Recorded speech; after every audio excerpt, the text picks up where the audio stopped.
Oui, salut les amis. Ceci est la troisième vidéo que moi je vais faire sur cette page. Et bon, je suis en train de prendre goût, hein. Je trouve que c'est très intéressant. Parce que au début, moi je faisais des vidéos juste pour faire les devoirs de classe. Donc je me suis rendu compte que le fait de partager les vidéos comme ça sur YouTube, ça peut paraître intéressant. Ça peut aussi aider des personnes qui n'ont pas d'informations sur euh, comment est-ce qu'on peut étudier en français dans une localité, dans une région qui est en majorité anglophone. Bon, j'espère aussi en même temps que le fait que je parle très rapidement, ça ne va pas perdre aussi certains. Parce que vous savez, euh, étudier en Alberta en français, oui, c'est possible. C'est possible à travers le campus Saint-Jean. Donc, le campus Saint-Jean, c'est le campus français de l'Université de l'Alberta qui se trouve, bien sûr, en Alberta. Et dans la ville dans la ville principale d'Edmonton, j'allais dire. Donc, comme je disais tantôt en entame de jeu, moi j'ai trouvé un bon moyen de faire des vidéos sur YouTube. Parce qu'au début, moi je faisais des vidéos parce que moi je voulais juste faire des devoirs, je voulais prendre des petites thématiques parce que nos enseignants nous ont fait comprendre que nous pouvons mettre nos devoirs en ligne de façon privée, de manière à ce que seules les personnes qui sont autorisées à pouvoir regarder les vidéos puissent venir regarder. Bon, en même temps aussi, je me suis dit, bon, si je dois soumettre une vidéo en ligne, que ce soit privé pour mes devoirs, pourquoi ne pas la rendre publique afin que beaucoup de personnes, que ce soit euh, dans ma communauté ou bien en dehors de ma communauté, puissent bénéficier de ces différentes vidéos-là et de ces différentes informations. Parce que je trouve que c'est assez intéressant de pouvoir partager ce que l'on sait. Et je pense aussi qu'en tant qu'enseignant, lorsque on communique, on apprend. Donc, le fait de parler me permet aussi d'apprendre. Le fait de parler, de m'enregistrer comme ça en vidéo me permet également de voir ce que je fais de bien, de voir ce que je fais de pas bien et en même temps aussi de m'améliorer parce que vous savez, c'est jamais facile de pouvoir prendre son téléphone comme ça, s'enregistrer, écouter sa voix parce que moi, quand moi j'écoute ma propre voix dans mes oreilles, j'ai toujours l'impression que c'est pas moi en fait, j'ai toujours l'impression que c'est bizarre. Comprenez un peu. J'ai posté deux premières vidéos sur cette chaîne. La première vidéo parlait des équations. C'était juste un devoir en fait. Donc la première vidéo parlait des équations. La seconde vidéo parlait de... Ça parlait de quoi déjà? La seconde vidéo parlait des... Non, en fait, la première vidéo parlait des équations, des réactions chimiques. Et la deuxième vidéo parlait d'un principe de gestion de classe en fait. Vous comprenez un peu? Donc, c'était techniquement des devoirs de classe. Et je me suis dit, il fallait que je mette ça en ligne pour pour montrer, enfin, pour commencer quelque chose. Donc, je pense que sur cette vidéo, sur cette chaîne, je pourrais parler de tout. Je pourrais parler de la vie en français dans une communauté anglophone. Je pourrais parler du Canada.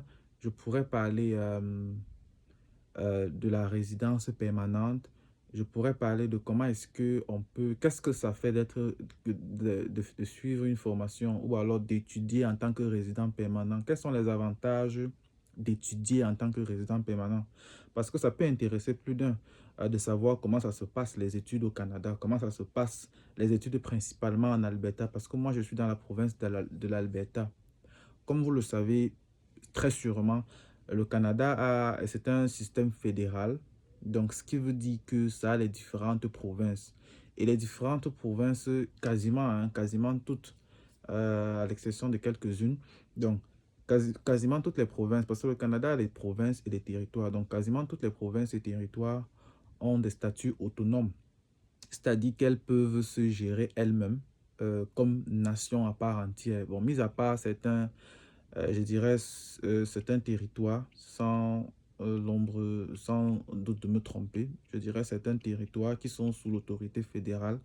Donc, le Canada a cette particularité-là que les différentes provinces en son sein sont des provinces qui peuvent s'administrer elles-mêmes, qui ont leur propre système de santé, qui ont leur propre administration, leur propre premier ministre, leur propre ministère de l'Éducation. Donc, lorsque je parle de le ministère de l'Éducation, parce que moi, en suivant une formation euh, pour terminer, euh, une formation en tant que teacher, en tant qu'éducateur, c'est pour intégrer le système scolaire de l'Alberta, en fait. Donc, le système scolaire de l'Alberta n'a rien à voir avec le système scolaire du Québec.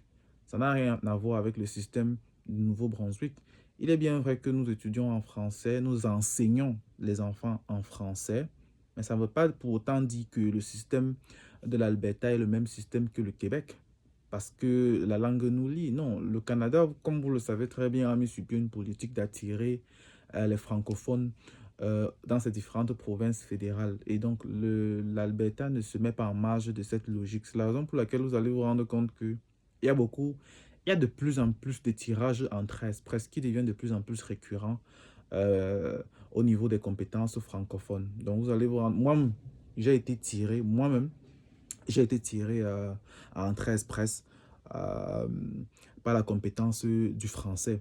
Et donc, le fait même que j'étudie et que je prenne certains crédits d'ajout sur la formation initiale que j'ai déjà eue en tant qu'enseignant au pays et aussi en tant qu'ingénieur, cette formation me permet de recevoir beaucoup d'avantages de la part de l'université en tant que résident permanent. Et je trouve que c'est assez intéressant.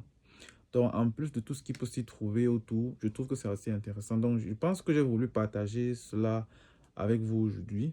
Et bon, à chaque fois une notion, à chaque fois que j'aimerais partager, à chaque fois que je vais vouloir partager une notion, que ce soit une notion qui porte sur le français, que ce soit une notion qui porte sur la résidence permanente, que ce soit une notion qui porte sur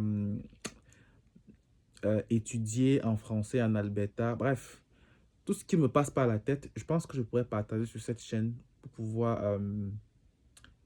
aider beaucoup de personnes, pour pouvoir aider la communauté. Parce que moi, personnellement, pour pouvoir immigrer, j'ai eu l'appui des différentes vidéos sur YouTube. J'ai eu l'appui de la famille au Québec qui m'ont donné des conseils. Comment faire pour pouvoir immigrer, mais aussi surtout j'ai regardé beaucoup de vidéos sur YouTube qui m'ont beaucoup aidé. Les vidéos sont gratuites, pourquoi est-ce que moi je ne partagerai pas également mon expérience aussi pour que des personnes puissent en bénéficier par rapport à cela. Donc c'était un peu ça par rapport à la vidéo.